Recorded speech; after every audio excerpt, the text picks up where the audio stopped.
今晚出去食 pizza 唔得喎，我而家好忙喎，我趕緊份 PowerPoint 啊！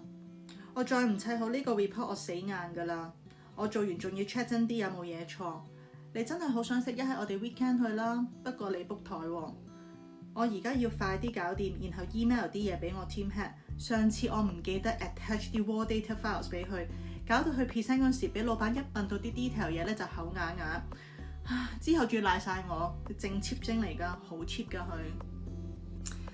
You see, that's how we talk every day in Hong Kong. We mix English and Cantonese all the time. It's not we cannot use Cantonese words. It's just faster, easier, and sounds more natural when we are speaking. That's part of what makes Hong Kong Cantonese so unique. Which English word Hong Kongers use the most? Comment to let me know. Bye bye.